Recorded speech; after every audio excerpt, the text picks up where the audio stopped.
they say your vibe attracts your tribe. So scrolling on social media is not going to get you the results or the information you're really looking for. In this episode, we're going to dive into the key importance of mastermind meetings and conferences. Welcome to the On the Couch podcast, where we dive into the mortgage talk on entrepreneurship, brokering, and what it takes to do it in this industry. I'm Johnny Supa, and we're here with Danny Cardozo. That was better. That was very good. Yeah. That one I enjoyed. So you're talking about conferences. You're talking about being in front of the stage, in front of people. Now, first and foremost, I got to say, I'm assuming you guys have done some conferences lately. We've been, it's funny. I was actually, I was having dinner. We had people here from Australia, and I was talking about, it's been since my birthday, since that weekend in Niagara Falls. We've been at conferences and masterminds almost every other weekend since then. I will say, you just said that you had guests over from Australia. Yeah. And I saw that you did the tourist thing. Yeah. How does it feel, you being here and doing the whole going on a city bus and scoping out the place and all that? Like, does it feel weird since you live here? It was pretty remarkable. I'm not even going to lie. It was cool to experience Toronto as a tourist because I've never done that before. So it was a lot of fun. I think... Did you go up with the CN Tower? I did. Did you do the walk? No. Why? Because nobody wanted to do it. Which walk? Oh, the one outside? Edge walk. Yeah, nobody wanted to do it. Are you scared? I don't like looking over edges. So I don't mind heights. I just can't look over an edge. Really? It fucks me up, yeah. So have you ever done that, Danny? I did. And honestly, I think it's more scarier being at 200, like on top of this roof looking down, than it would be at the CN Tower. Why? It's weird. Why do you think I that? don't know. Well, I've experienced Well, both, because this one you could fall legitimate. And that might one you live. can't. That one you know you're Yeah. dead. Well, no, that one you know you're not going to fall. Yeah. You're not going to fall. Would you be dead by the time before you hit the ground? You would have a heart attack before you hit the ground. Would you? Yeah, for sure. Okay. Your demise is coming. Yeah. This one here, you don't know if you're going to break a neck or leg or still survive. Anyways, I just want to talk about living right now. Yeah, I don't know why. All of a sudden we went really dark. So we're talking about conferences. We've been at conferences and all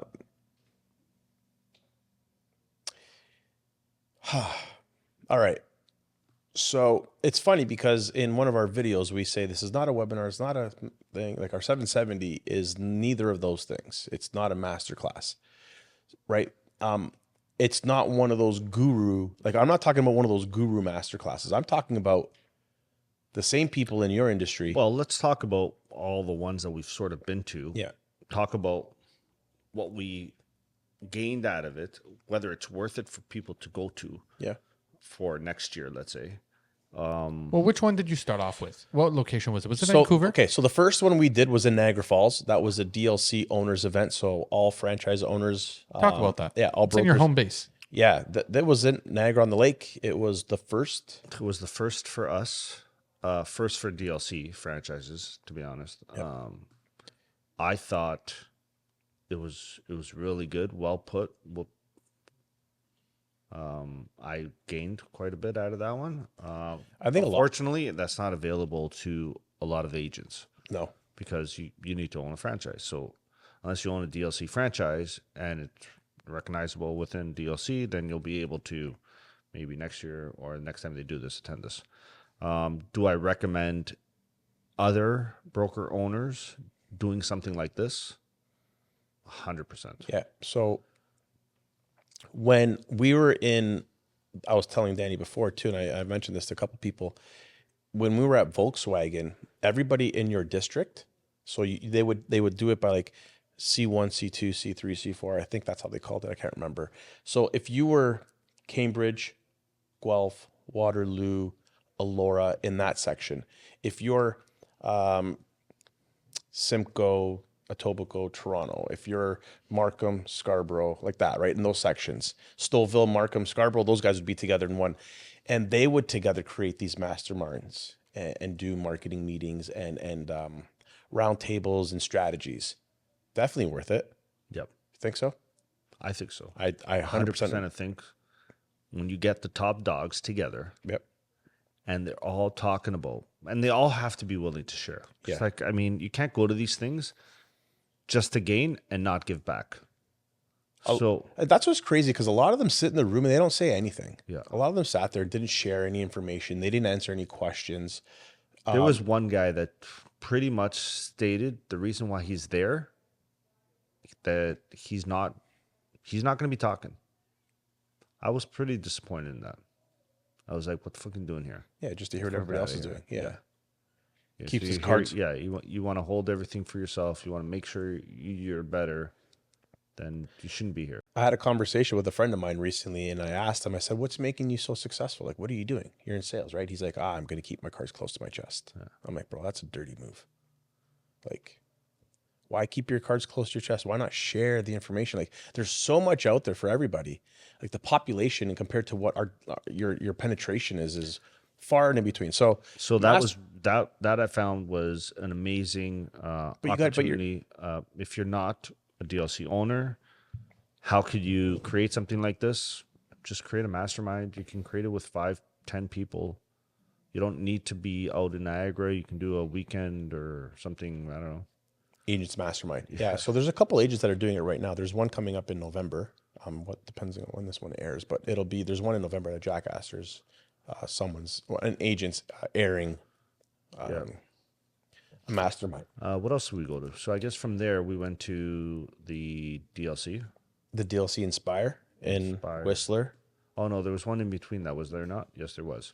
There was the conference by CMP. Yeah, I wasn't at that one. I was I there. left the country for a couple days. Where was that? That was at the embassy, I think. No, what's the one in Brampton? The embassy. Oh, it's local here. Ambassador. Yeah, it was in Brampton. It was packed. Like that was the busiest CMP event I'd ever seen, and they had keynote speakers all day, really talking about AI, economy. Don't you feel every conference we go to, that's like a main talk is AI? Lately, yeah, But it should be. Every single one. But it really should be though. it should have been there before. It should have been there prior. Then I think they're a little behind on it. It should have been there prior. Like I get what they're doing. A lot of the stuff they're talking about is AI basics. So when they're saying AI though, which programs are they implementing at these conferences? It's not there's so many. There's chat, there's Gemini. Those are predominant, but there's other ones I can't remember off the top. Also search AI, not AI infused program software. Large language, right? So that's what they're really talking about, and they're just talking about the basics on how to use it and how to prompt the language to speak back to you. So this is the third conference that you went to, but you're saying all conferences talk AI. I'm going to go through the ones, and then I'm going to give you my opinion on what should be and what's valuable and not. That's what we're going to talk about. So we're at Whistler right now, and then you did. we're at CMP. CMP was a lot of people that registered. There was a cost to it. No, Sorry. CMP This was free. CMP was free, but you got credits for going. That's the one. Yeah. There was keynote speakers. And there was different times throughout the day. The next conference we went Beneficial. Is it worth it to go to? Like, I feel like because it's free, that maybe you should take advantage of it. There's a lot of going on. They have lots of speakers, one after the other. Okay, so first and foremost, 100% worth it. If you're an agent who is at home sitting at his desk and you want to network, go network, man. Go find lenders, BDMs, listen to like you don't know what demographic or avatar you're building yet. You're still in year one. I'll give you an example. Here's the problem though. That was a big show, but was there any big names there though? On the panel? Yeah. Hell yeah. Oh, there was. Yeah. Oh, okay. But They're, you won't. they're mostly mortgage based. But if you don't know, okay. But the only reason we know who these people are is by going to these events. Yeah. Right. You won't know who they are unless you're trolling on social media trying to find like-minded individuals that are in the industry like you. Then you're finding them and they're finding you. But you're not finding these people who are keynote speakers, or you're not seeing the VP of TD Broker, or you're not finding John Sakarian, or you're not seeing these people if you're not going to these events. You don't know who they are. You don't hear the language they're speaking. You don't hear the word tracks. So yeah, CMP is definitely something you need to go to. 100%. What's next on that list? that next weekend we were at DLC Inspire. which took place in Whistler, BC, and me and Johnny were very skeptical about going to this one for a while. So why? Why? Because the DLC franchise one that we were at convinced us to go to this one. Yeah. Truly, Ah. and The I'll research, tell you, the research that we did prior to was like, fuck, it's a big cost. Yeah. All right. Like to fly out to BC, and that was my stomach. To fly out to BC and to put yourself up and pay for the conference for a few days, and then everything else that goes with it. We had never been before, so we didn't have any experience. However, everybody we talked to said you guys gotta come. Like, there's no question. It's you guys, it's you business need to go changing. there. And the results, fucking best thing we ever did. amazing. In regards to what? What's the main takeaway that you had there? The relationships. The relationships are by far. I have lifelong friends. Like that girl Lisa from the MPC. Like, she's a good cat. Like, she's cool. She was a great hostess. And I don't mean it in that sense, but like, she became a friend. We hung out with Vince Agosino from Capital 360, Darren Hassett. Yeah, we had amazing laughs, but Memories. on top of it, I got to say, for listening to out of all the speakers I ever heard speak, these guys were all at another level. So props to DLC for bringing all these speakers out. Everybody. And like, you actually left there and you're like, wow. I will say, I though, almost felt like it's too much. but I will say, all the mortgage brokers that I deal with here, all of them went to that one. Not the ones that you guys were talking about before, but everyone went to Whistler. Everyone Went to Whistler. Everyone went to So Whistler. they're all part of DLC. Yeah. Well, yeah, everyone I know, I guess. I don't know who they're a part of, but they were all there. You have to be a part of DLC to go? Yeah. The one that we were That at. one that yeah. we were I don't know if there was another So Whistler it was one. DLCG Oh, I don't actually. know. So it was MCC. Yeah, It was MCC. it was DLCG group, not just DLC. So this is in Whistler, BC. Yeah. Yeah. And it was how many day event? It was a 3 day. 4-day event. 4-day event. 3 days. 3-day So not only are you plus you're hanging out with all these other like-minded agents, like you're there with Samantha Power, you're there with Clyde from Uptown, right? yeah. You're there and you're spending all day every day with these people. Yeah. And they're like-minded, they're just like us.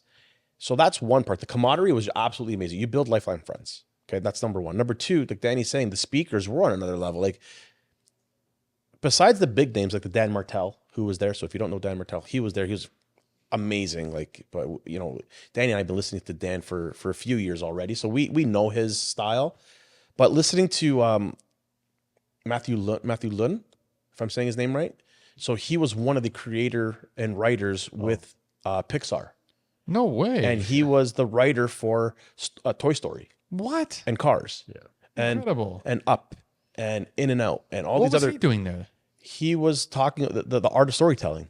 We're in the social media days, right? We're in the days of talking about where like the UGC contact, right? That content. It's us as in like this. Like we're talking about our story, where we've come from, where we're going, the highs, the lows, the plots. So he went up there and he talked about his story. And I'm not going to go down the rabbit hole of his story because it's absolutely incredible. Go research it and find But it. he's an analog creative writer, and you were hearing it from a guy who actually does it professionally. But then you also said that AI was at every conference. So which good representative was talking about AI? Dan Martell talked about Okay. AI. Matt, I forget his last name. The YouTube guy, he talked about AI. Oh, you had a YouTube guy there. Yeah, yeah. Okay. He gave us a full playbook. It was incredible. Whistler was Now, was there a cost to this, or was it a free event? no, it was That was a cost one. This one was a heavy cost. Like, there's no. So you had plane tickets, you had hotel, you had food, you had the actual Oh, yeah, conference like- itself. Oh yeah. Yep. Like, There's you were thousands there. of dollars. They person. fed you. You were taken care of over there. Yeah. Beautiful. 100%. Now this is Whistler. Now there was one more, if I'm not mistaken, right? Yeah. So Yeah. I know there's two more actually. Oh. We went to Scott Peckford hosted a quick 1-day broker talk. broker talk. I was at the one previous to this one a couple years back, and I got to tell you, we walked out of there. We're like, "Wow, this is incredible." Unfortunately, this one, I didn't feel the same. I'll just leave it as that. Gone to this last one, which we just came back from, which In was Ottawa. NPC or National Conference. The capital of Canada. Yeah. And And Big drum roll. For the conference itself. I'm not crazy about the conference itself. Although, if you want to speak to lenders and BDMs and learn, like, there is probably the best place to go do it. Because there's not a lot of, they don't take in a lot of people to register to come to this conference. So really, you're walking around and they actually give you the time. Where you go to these other conferences to go speak to them, and it's like they can only give you a minute of their time because there's 300 other people trying to talk to these guys as well. So that's the one good thing about going to MPC. Yeah, all the lenders have booths, and their regional reps or BDMs are all there. So this came at a cost, or was it free? no, this was a So cost. there's a cost to go to the conference. Obviously, it could take place anywhere. What do you mean? Every Any year, city, every year city- changes. Oh, okay, Every okay. city it changes throughout Canada. So I mean, this year was in Ottawa. Last year was in Montreal. The year before was in Toronto. So I mean, So it you comes guys to a drove cost where there? you guys we drove. We drove. Oh, Yeah. okay. Yeah, it was too bad. And you were there for a few days. And we were there for a couple of days. Yeah. I like this event more because the lenders all do events. Okay. So you're not just going to the conference. The lenders are actually doing events. Yeah. Like what? Like After hours. network, After- network, yeah, After hours. networking, Oh, connecting type events. I love So that. they're hosting an appetizer night at a specific location, and then you're showing up there and you're mingling now with everybody else. Isn't that better than the conference itself? And that's why I That's like where- this Yeah, one, there we right? go. Because now you're actually getting introduced to people, and you'll go there and be like, you're talking to this guy. He's like, hey, I need to introduce you to so and so.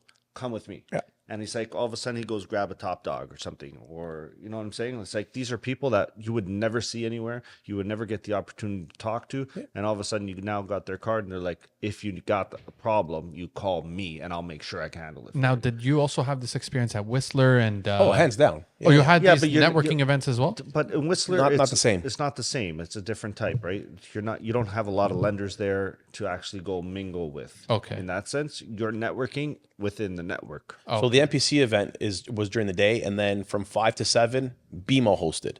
From 5 to 7 next door was Solidify, and then you can go to a TD event, an RB.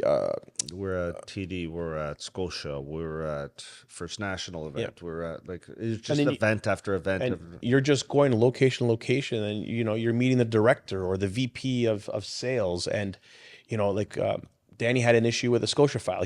This guy turns around, the VP of sales is right there. He has a conversation with him. Next morning, boom, shit's happening in your inbox. okay. So So the networking is out of this world. So when agents ask, like, how do I grow my business? Conferences. so that's what I was just going to say. I truly, you know what the crazy part is? I listen to a whole bunch of podcasts, and they'll say, "Don't waste your time on them." Guys, I gotta say, our business has grown big time because of conferences. yeah. Why would they say don't go? I don't understand. Because they're like, don't waste your time, don't lose your time, focus on sales and focus on your business at home, that kind of thing. But what about the networking aspect? Like I was going to ask you guys a question. If there's one takeaway that you got from the networking itself, let's step aside from the conferences. What would you say is the biggest takeaway that you got from these networking Meeting events? people. The whole idea is the network. Well, more so than meeting people. Like, what did you guys actually pull away and say, oh man, you know what? That's an aha moment. Like they gave you something of detrimental information. Listen, when you have so many problems that you're trying to solve and you're walking through a conference and you're going booth to booth to booth and you talk to a BDM and he tells you about a service he offers and all of a sudden, boom, that fucking red bell that's goes the off in one. your head like, holy shit, I can solve that problem with your product. And then that's how things happen. That's at conferences though. I'm talking about networking. At networking, you're talking to like-minded people. Yep. So how does the network itself, because now it's a more chilled environment. You guys are having a drink, you're enjoying your time. What's the best conversations that you guys can have at these events? You know what? For me, it's actually the normalization Yeah, of I the was shit gonna- that I we're was gonna say that. the shit that we're going through. Like when you're having the conversation of the daily struggles, because nobody ever talks about the struggles, but when you're talking to a guy like Jimmy, or you're talking to a Darren, or you're talking to anybody, and you're like, "Are you going through the same thing? Are you having the same struggles?" And like, bro, it's crazy right now. I think that's the best. and everybody's sharing their knowledge. The other part too is that we're getting pretty popular. Yeah. The podcast is 100%. Yeah, like Yeah. people recognize who we are. 770 was We're in Whistler, and a kid came up to me, and he's like, "You're Danny," and I'm like, "Yeah." Let's go. And he's like, "I watch your podcast all the time." Let's go. And he's like, "You inspire me." I'm like, "That's amazing. Like, I'm so happy to hear that." Yeah. Like, comments or something, like, let me know. Like, That's amazing. and he's like, "Yeah." He's like, I've changed a lot of things in my business because of certain things that you do. And I'm like, "Awesome. That's fucking awesome." Isn't that essentially why you're creating this? It's kind of like an online networking vibe on the Couch podcast. Like, what was your initial take on the Couch when we first started on episode 1? What did you want to accomplish with this podcast? You know, prior to this, it started off as a call, and then we decided to make it. No, but I mean, when you were on the first episode, like, what was going through your head, Danny and Johnny, and saying, I really hope that this podcast is able to do this? Obviously, was to increase revenue. Sure. Somehow. Of course. I guess that's the end motive of doing a podcast. Sure. Brand. But building your brand, getting obviously respected throughout the industry, telling people that you do know something. So coaching for sure. So, I mean, between all those 5 factors, we're sort of Spreading the message. Now, I want to ask you guys a question before we head into the tequila.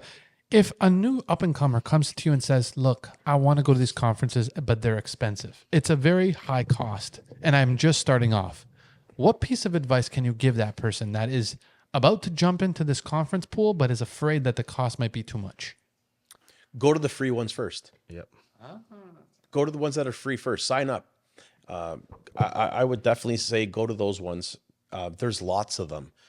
There's tons of lenders parties, right? I would say go to them, right? Meet people, and then it'll inspire you.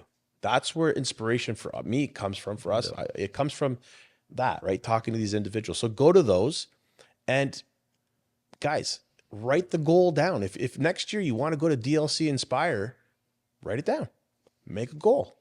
And what about if you want to go to these free ones? What mindset should you have going into these ones? What mindset? An open mind. Yeah, just go there to learn, man. Just to listen and learn. Yeah, sit in the room and listen to the economists talk. Listen to the word tracks that they're saying. Listen to things that they talk about when they talk about bond yields and bond markets and the 5-year bonds and 3-year bonds, talking about the variable market and overnight lending. Like, you're in the world of finance. You should know this stuff. If you're not doing it, shame on you. And would you also say to these same people, do not miss the networking events after? Would you say to them, do not go home? Yeah, if you want to have fun. Well, Yeah. you know what I'm trying to say, Johnny. I can no, but I can tell you this right now. Like, we've done so many now. It's been a little bit where it's like we almost have like a clique that we it's like we all message each other. It's like, yo, where are you at? Where are you going tonight?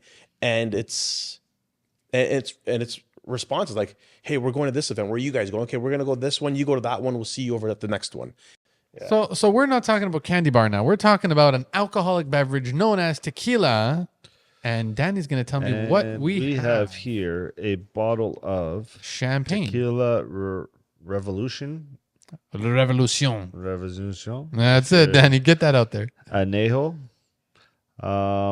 It's priced somewhere in the $50 to $65 range. Okay. You cannot buy this at the LCBO, although I think we did buy this at the LCBO. It's just not there anymore. Interesting. Okay. This bottle is actually an award-winning bottle. So, perfect. Let me see what else I got here. Once you get all the info, hold the bottle for the camera because it has something that the champagne bottles have at the top. There you go. And I think it's only for display because it doesn't actually hold anything because it's not carbonated. All right. So, that little bedazzled jewelry up there. The extended aging process imparts rich and robust flavors that balance the cooked agave with oak influence. Let's see what it tastes like. For the finish, it's long, smooth, and elegant with flavors of oak, vanilla, spice, and gradually fading. It has been recognized and high praised, including a double gold medal at the San Francisco World Spirits Competition and high scores. scored with 95 points in the Spirits Challenge. That's huge. That's So huge. I am excited to try this bottle, so let's do it. Dang, man. What's up? This is the second one that doesn't smell good. All right. Gentlemen. I heard It smells like acetone. Okay. So, cheers. Salud. Wait. Not too bad. It's But you can taste the additives in it. you? I feel like I that's not taste a natural. lot of blue agave in it. I don't know. Am I wrong, Johnny? I don't know. Hold on, give me a minute. Right? Very different. We just had a Blanco, so So this thing has been aged for 18 months, aging in a seasoned oak, white oak barrel, results in the rich complex. So that's, I guess, why it feels so. robust. Yeah, it's exceptionally smooth. I found it smooth. So there is flavors of caramel, tobacco, and the balance agave. So That's it. Caramel. You know what it is, though? What I'm worried about? It does taste very additive forward. And I really hope it isn't. Now, let's so- break it down. let's break this down. Taste wise, No, look-wise. Start with the look. start Because the with look the is brandy, very much brandy forward. it does look like a little bit of a brandy. Which Well, is because the unsettling, burgundy, it's the burgundy that gives that, right? Yeah. I think. Yeah, fair enough. What do you think Look-wise, I'm going to look-wise? give it an 8. Oh, okay. Now, flavor-wise. Flavor, I mean, You it like is the agave. award-winning. I like the agave tastes. I'm with an 8. Okay. I'm And fair there. price. You got to be there with the price. Price definitely You said in a good 55, spot. right? 55? Yeah, about 55. 55 Okay. bucks, What are you yeah. saying So price-wise? excellent for anejo. We're giving it. But this anejo, usually more anejos are a little bit more sweet than this one. So I don't know. I'm okay. What do you give? What are you giving 55 it? bucks. 8. So you're 8 overall, right across the board. Okay. Johnny, tell me, what are you feeling in regards to the appearance of that brandy bottle? Because you know it's brandy forward. Yeah, it doesn't look like a tequila bottle. So the appearance is kind of off, but it is a nice bottle. But it does look like brandy. Out of 10. I'm gonna give it a 6.5. Whoa. You just nosedive that right into the Okay, ground. sorry, I shouldn't say that. Put the top back on. So if you put the top on, Is there alcohol on the top? no. Oh. Not one of those. See, that Yeah. they screwed up on that. No, I guess they They screwed up on that. That's what they should have did, done. but maybe. Hold on, let's do this. Oh, I see what Dan is about to do. There you go. Hey, now that's fucking cool. That is But- fucking cool. But it goes back it in. doesn't stay. So That's all stupid. Why mean- would they do that then? It's pretty interesting. That's a good shot, but it won't even stay as a shot glass. You got to hold it in your hand. yeah, Oh, I think I know what they're trying to do. You pour it in and then you drink it can't. from there. How? how? How do you- Eventually you got to turn the bottle back, but it is leaking. So let's try this. So as far as design goes, like I can't. poor design. Yeah, I can't. You can't even just gonna take be it a out? mess. No, you can, but you're gonna make a mess everywhere. Okay, Johnny. Now that tell me about appearance. Maybe there's a trick to it, guys. Like, Well, look how much you're spilling already. It's like know. I see drops constant.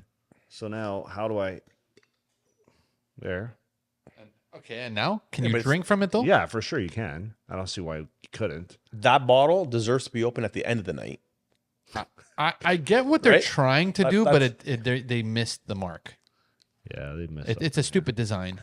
All right, so Johnny, But here, that's your design It aspect. won't, So even, it won't even stay up. Put it inside your cup. Yeah.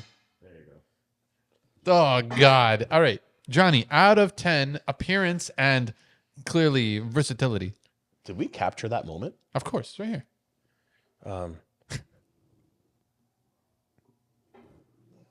Whoever made that That's bottle, dumb. silly. All right, out of 10. Yeah, I'm gonna go back to the 6 then. Okay, 6. Let's talk about flavoring.